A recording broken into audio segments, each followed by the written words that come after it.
Bonsoir la famille, j'espère qu'on va bien, j'espère que tout se passe pour le mieux pour chacun. Moi ça va, ça faisait longtemps que j'avais pas fait de vidéo. Pas parce que je ne voulais pas faire, mais le but c'est pas de faire plein de vidéos tout le temps, mais c'est vraiment d'être inspiré, conduite. Et puis il y a un temps pour tout. Viendra certainement un temps où je ferai les vidéos là tout le temps, tout le temps, tout le temps. Mais pour le moment, j'essaie vraiment d'équilibrer, j'essaie vraiment par la grâce de Dieu de maximiser ouais, je me dis ça au maximum ces vidéos. Donc, on va commencer une nouvelle série par la grâce de Dieu. Le thème, c'est redécouvrir ou découvrir Jésus. Pourquoi redécouvrir? Parce que, bon, parmi nous, il y a des personnes qui sont déjà nées de nouveau, qui connaissent le Seigneur Jésus, qui l'ont accepté comme leur Seigneur et leur Sauveur. Et parmi nous aussi, il y a des personnes qui ne le connaissent pas. Donc, pour eux, ils vont découvrir. Et pour ceux qui connaissent déjà le Seigneur, ils vont le redécouvrir. Le Seigneur m'a donné ce thème il y a déjà quelques mois. Et je vous avoue que j'hésitais beaucoup. Parce que je me suis dit, Seigneur, parler de toi, c'est pas quelque chose de simple. C'est pas quelque chose de facile. Surtout que sur Internet, on peut trouver, hein, et puis tout le monde a déjà plus ou moins entendu parler du Seigneur. Voilà, et puis il y a d'autres qui sont des lecteurs de la Bible, des passionnés de la Bible, voilà, qui ont déjà lu et relu un peu tout ça et qui ont une petite idée. Mais voilà, ça me stressait un peu quand même. Et je priais beaucoup pour ça, mais j'ai eu la conviction de le faire.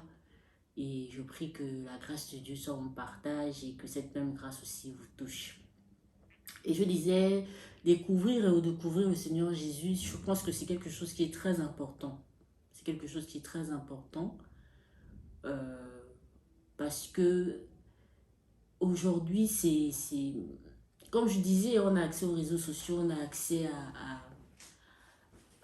à des livres, on parle avec des gens et aujourd'hui sur Internet, on connaît, on rencontre, on voit, il y a beaucoup d'enseignants, beaucoup de servantes, beaucoup de serviteurs, même sur TikTok, il y a des influenceurs chrétiens maintenant.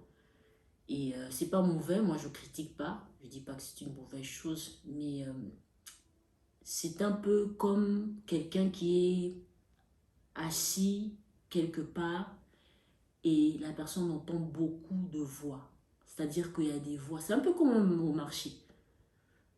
On entend certains qui crient là-bas, d'autres qui crient par ici, d'autres voilà, qui crient à côté de nous, qui crient devant nous, derrière nous, il y a des voix partout. Et dans tout ça, je crois qu'au final, il y a beaucoup de gens qui risquent ou qui finissent même par se perdre au milieu de toutes ces voix-là. Et je crois que le Seigneur veut vraiment, par sa grâce, faire taire ces voix pour l'entendre lui. Pour l'entendre lui. Parce qu'aujourd'hui, comme je disais, les gens ont beaucoup de choses à dire. Aujourd'hui, sur Internet, chacun donne son point de vue sur tout. Donc c'est difficile vraiment comment dirais-je cela? C'est difficile vraiment d'avoir vraiment par la grâce de Dieu la possibilité de l'entendre lui et lui seul. Et le Seigneur veut qu'on puisse l'entendre. Parce que le Seigneur a des choses à dire à nos vies, il a des choses à dire à nos réalités, il a des choses à dire sur certaines façons de faire que nous avons et sur les difficultés que nous pouvons rencontrer. Et je crois que voilà, cette série va vraiment nous bénir. Et moi, la première, parce qu'en même temps, ça me permet aussi de pouvoir, par la grâce de Dieu toujours, de, voilà, d'apprendre encore un peu plus sur le Seigneur parce que on ne peut pas... La vie d'une personne ne suffit pas. Même si on vivait, je sais pas moi, 2000 ans, peut-être même l'éternité, ça ne suffirait pas pour connaître vraiment le Seigneur. Parce il est tellement de choses. Voilà. Donc, voilà, j'ai mes petites notes avec moi pour ne pas me perdre dans mes idées. Et par la grâce de Dieu, je pense que ça va couler. Et je ne voudrais pas aussi, hein, je tiens à remarquer, je ne veux pas faire un cours de théologie, ni un cours ou des prédications, c'est pas l'objectif, c'est parce que comme je disais, aujourd'hui, on peut trouver, si on est curieux et que on veut découvrir qui est le Seigneur, on peut taper Jésus sur Internet et puis il y aura plein de choses. Et si on a une Bible, on a le temps vraiment de lire dans les évangiles, même avant les évangiles, depuis le livre de Genèse jusqu'à Apocalypse, il ne s'agit que de lui. Donc on a vraiment le temps de... Mais mon objectif, notre objectif avec le Saint-Esprit, c'est pas... Parce que quelqu'un peut prendre sa Bible, moi j'ai la Bible de... ouais, chez ma frangine, hein. J'ai sa Bible et on peut s'asseoir chez soi et lire. Voilà. Il y a quelques versets que je donnerai ici juste pour qu'on puisse noter et lire chez nous. Bon, sans plus, voilà, quelqu'un peut s'asseoir chez lui et lire sa Bible tranquillement et lire. J'ai pas besoin de m'asseoir ici ou bien quelqu'un n'a pas besoin de s'asseoir chez lui pour regarder les vidéos, pour entendre ce qu'il a déjà ou bien me voir ou m'entendre lire la Bible que lui, il lit déjà chez lui. C'est pas ça l'objectif. Dieu va nous surprendre et Dieu va nous bénir. Amen, amen. Donc, voilà, c'est ça, c'est ça. C'est l'idée derrière tout ça. Donc, sans plus tarder, on va plonger là-dedans. Donc, qui est Jésus? Parce qu'on va redécouvrir ou découvrir. Donc, le Saint-Esprit m'inspirait ça vraiment comme ceci. Quand on veut connaître quelqu'un, si je viens chez vous, hein, je ne connais pas tout le monde, il y a certaines personnes que je connais certainement qui vont regarder ces vidéos, mais si je venais chez quelqu'un et que je présentais à cette personne une autre personne, ou moi-même si je me présente à vous, voilà, pour ceux qui tombent sur ma vidéo pour la première fois, il y a d'autres vidéos aussi que vous pouvez regarder où je me présente, voilà. Je parle un petit peu de mon parcours, je donne un petit peu mon témoignage aussi, donc on a l'occasion d'aller regarder et voir tout ça. Oui, je disais que si je dois me présenter à quelqu'un, je vais me présenter en donnant mon nom, mon prénom, d'où je viens, ce que je fais dans la vie, et peut-être ce que j'ai comme passion, peut-être comme rêve, des choses que j'aime faire, des choses que je n'aime pas faire, etc. Et c'est la même chose pour le Seigneur Jésus. Voilà. Donc, je vais le présenter à nous parce que c'est une personne, il est Dieu, mais il est aussi homme.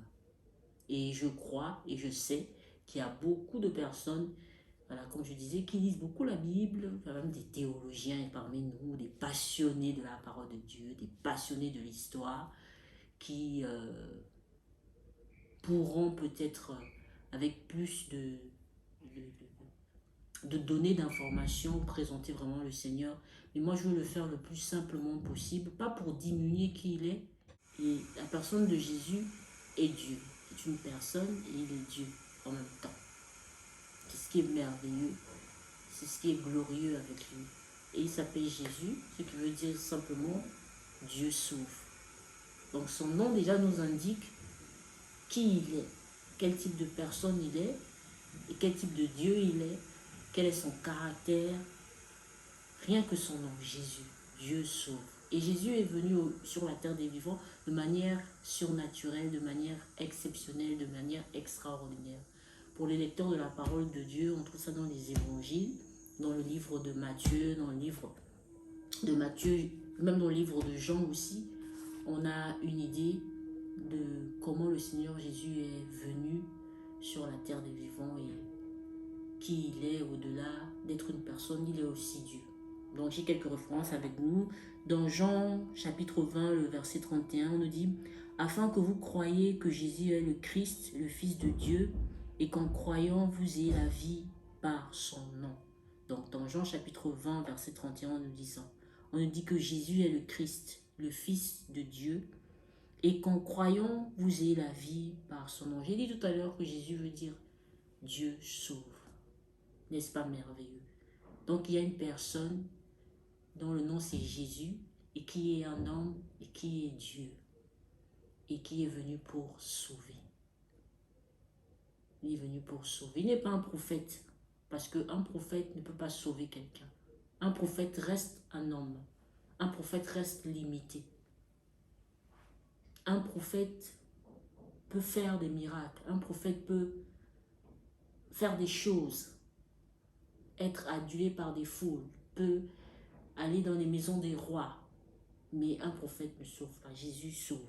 On nous le dit dans Jean chapitre 20, verset 31. Et on peut aussi le voir dans le livre de Matthieu, dans les évangiles. Jean aussi parle de lui. Il nous dit qu'au commencement était la parole, parce que Jésus est la parole de Dieu. Il est Dieu. Il est le Fils de Dieu. Il est homme également. Parce que pour vivre sur la terre des vivants, sur la terre des hommes, on est soit un homme, on est soit un animal, on est soit une plante. On est tous d'accord avec moi. Donc Jésus n'est pas un animal, n'est pas une plante, il est une personne. Et je sais, il y a beaucoup de débats sur Internet, il y a beaucoup de choses qui se disent. Beaucoup de gens mettent en doute le fait que Jésus soit Dieu. Mais la Bible nous enseigne, la Bible nous dit que lorsqu'il est né, il est né d'une femme qui s'appelait Marie, qui était vierge. Marie n'a pas connu un homme pour avoir Jésus.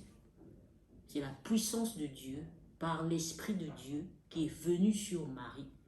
Et au moment que Dieu avait prévu, Jésus a été construit dans le ventre de Marie, je veux dire ça comme ça, et venu au monde. Voilà un petit peu. Donc, Jésus a vécu sur cette terre pendant plus de 30 ans. Donc, il a vécu dès qu'il est né. On dit qu'il allait jusqu'à 33 ans à propos. Et c'est à 33 ans qu'il a été crucifié, qu'il est mort, il a été ressuscité. Il a fait 3 jours dans le tombeau. Il est resté quelque temps avec ses disciples. Et puis, ensuite, il a été enlevé. D'accord. On nous dit qu'il est l'homme Christ Jésus. On le voit dans 1 Timothée chapitre 2 verset 5. Mais il est aussi le Dieu véritable. Dans 1 Jean 5, 20, il est également le Dieu qui bénit, ou le Dieu bénit plutôt éternellement dans Romains chapitre 9 verset 5. Donc on peut, avec ces références-là, voir que la Bible nous dit clairement qu'il est un homme, qu'il est Dieu. La Bible nous montre également, je l'ai dit, et son nom indique bien son caractère. Et tout à l'heure, j'ai dit que dans le livre de Jean, on parle également de lui. Jean chapitre 1, verset 1, on dit « Au commencement était la parole ». Il s'agit de Jésus. Donc, la Bible nous mentionne aussi sa préexistence. Même dans le livre de Genèse, Genèse chapitre 1, on a aussi cela. Et je nous encourage, pour ceux qui veulent, à lire ces passages-là pour mieux aussi voir par nous-mêmes et nous interroger aussi par nous-mêmes et demander aussi au Seigneur de nous parler, demander aussi à Jésus de nous parler, de se révéler à nous. Donc on voit un peu de manière générale, vraiment j'ai vraiment essayé de, dans la généralité, vraiment raccourcir, parce que comme j'ai dit, le but c'est pas de faire des cours de théologie ou bien des prédications, des exhortations, c'est pas le but. Le but, comme j'ai dit tout à l'heure et je vais me répéter peut-être, c'est que il y a beaucoup de voix que nous entendons. Nous entendons beaucoup de voix, beaucoup de choses se disent dans ce monde, beaucoup de choses se disent. Les gens ont beaucoup de choses à dire, l'homme a beaucoup de choses à dire. Mais le Seigneur veut que dans ce tohu-bohu, dans ces multitudes de voix, on puisse entendre la sienne. On puisse entendre la sienne. Parce que toutes ces voix étouffent ou tentent d'étouffer la sienne. Et la Bible explique pourquoi. Parce que la Bible nous dit que l'heure est venue. Et en réalité, cette heure est déjà là. C'est que la voix du Fils résonne. Et la Bible dit que les gens sont comme dans des tombeaux. Et on sait tous ce quoi ressemble un tombeau, ce que c'est qu'un tombeau. Un tombeau, c'est pour accueillir quelqu'un qui est mort. Donc, le ciel s'ouvre devant nous et nous expose quelque chose, nous révèle que le monde dans lequel nous vivons, il y a beaucoup de gens qui sont comme dans des tombeaux. Et ils sont incapables, parce qu'ils sont morts, d'entendre la voix de celui qui parle. Dieu parle. Dieu nous parle. Jésus nous parle. Tous les jours, Jésus nous parle. Et j'ai dit tout à l'heure, nous vivons des choses et nous les vivons seuls. Nous avons des difficultés, nous avons des moments de joie, des moments de pleurs, des moments de questionnement. Et de plus en plus de gens, même si nous ne le reconnaissons pas, même si nous ne l'admettons pas, nous ne savons plus trop où nous devons aller. Nous ne savons plus trop qui nous sommes. Nous ne savons pas qui nous sommes. Nous ne savons pas pourquoi nous sommes sur la terre, pourquoi nous vivons, pourquoi nous sommes là. Nous ne savons pas pourquoi il y a telle chose qui se passe ici et là. Pourquoi dans nos familles il y a telle difficulté. Pourquoi dans nos vies il y a telle difficulté. Pourquoi dans les nations il y a telle difficulté. Pourquoi le voisin se bat contre la voisine. Pourquoi il y a ces choses-là. Et on s'interroge. Et on n'arrive pas à avoir une réponse. Jésus est la réponse. Nous vivons dans un chaos.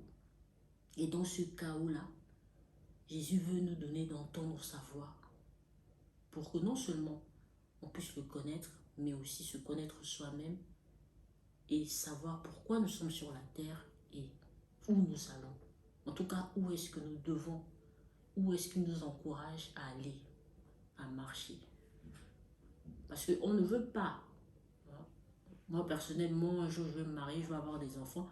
Mes enfants ou même mes petits frères, même, bon, j'ai une petite soeur, j'ai des petites sœurs, je ne souhaiterais pas que ce soit des gens qui soient sur TikTok, des influenceurs, comme j'ai dit, qui soient des modèles.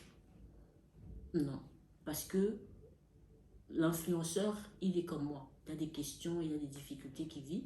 Il veut payer son loyer, il est parfois malade, il y a des choses. Donc, je ne vois pas ce que l'influenceur pourrait m'apporter de plus que ce que je vis déjà. Je ne vois pas. Et je ne vois pas ce que l'influenceur pourrait apporter à mon frère, à ma soeur, à mes petites soeurs. Quelque chose de plus, je ne vois pas.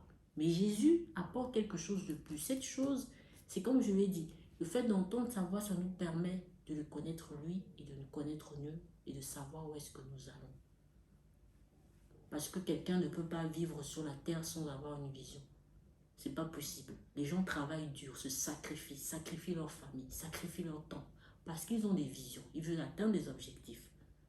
Ce qui est bien.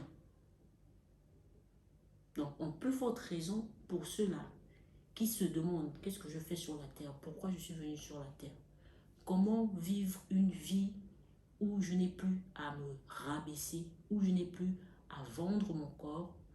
On peut vendre son corps, hein, entre parenthèses, ou la parenthèse que je vais fermer. On peut vendre son corps sans pour autant se mettre au coin de la rue, s'habiller de manière indécente et puis attendre quelqu'un qui vienne pour passer du temps avec nous. On comprend tous, ce sont des adultes, faire des choses avec nous et puis être rémunéré et ensuite repartir et continuer à le faire.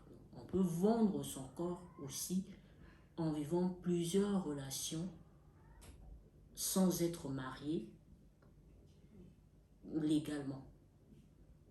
Voilà. Parce qu'il y a des fois où on est marié, mais de manière illégale. Moi, c'est comme ça que j'appelle ça. C'est-à-dire qu'on peut vivre avec quelqu'un et puis on est marié. C'est-à-dire qu'on partage déjà une maison ensemble, on a des enfants, on paye notre loyer ensemble, on partage ensemble, on vit comme des mariés. Là, c'est mariage illégal pour moi. Parce que le mariage légal, c'est celui que Jésus nous dit que c'est-à-dire un mariage où un homme, une femme s'engagent devant les hommes, devant Dieu, et décident de mener une vie ensemble avec ce symbole-là de l'alliance que chacun portera à son doigt et qu'il y aura aussi ce document que chacun va signer en disant qu'il s'engage à être là pour l'autre jusqu'à la fin de leur vie, peu importe ce qui se passe. Bon, bref, le thème, c'est pas le mariage. Donc, c'est vraiment ça, c'est nous permettre de voir au-delà des apparences, voir au-delà des apparences, entendre au-delà de voix. C'est ce que Jésus veut faire. Et c'est ce qu'il va faire. Parce que, comme je l'ai dit, il est Dieu. Et lui seul est capable de nous mener sur une voie qui nous donne non seulement de voir clair, d'entendre clair, et de trouver surtout la paix. Surtout la paix. Donc c'est notre première vidéo. On aura le temps d'aller en profondeur et je prie que par la grâce de Dieu, le Seigneur nous inspire mieux encore et certainement il y aura d'autres personnes qui vont m'accompagner parce que j'aime partager ces moments avec mes frères et sœurs. J'aime que ce ne soit pas quelque chose, et je l'ai dit, le Seigneur avec beaucoup d'humour, comme il sait le faire, m'a encouragé. C'est que le but c'est pas de parler de moi, le but c'est pas de me présenter devant vous, devant la caméra et puis on me voit, non, ça ne m'intéresse pas. Et je sais que le Seigneur Jésus habite en moi, il habite aussi dans d'autres personnes, il est avec d'autres gens et ces choses sont grandes et merveilleuses et je crois que d'autres frères et sœurs aussi auront aussi quelque chose à apporter pour nous bénir et Dieu passera aussi par eux pour permettre que ces moments soient vraiment des moments bénis, des moments qui nous touchent et des moments qui changent nos vies. Donc je vais prier et puis je veux nous recommander encore la grâce de Dieu. Père, je te bénis, je te rends grâce pour ta fidélité. Merci pour ces moments. Merci parce que c'est toi qui mets des paroles dans ma bouche. Et ta parole déclare que le royaume des cieux ne consiste pas en paroles, seulement en manifestation d'esprit et de puissance. Et je prie encore, éternel notre Dieu, alors que il y a beaucoup de voix, c'était vraiment cette image que tu me donnais, beaucoup de voix on entend et on ne sait plus trop où on va, on ne sait plus trop ce qu'il faut faire.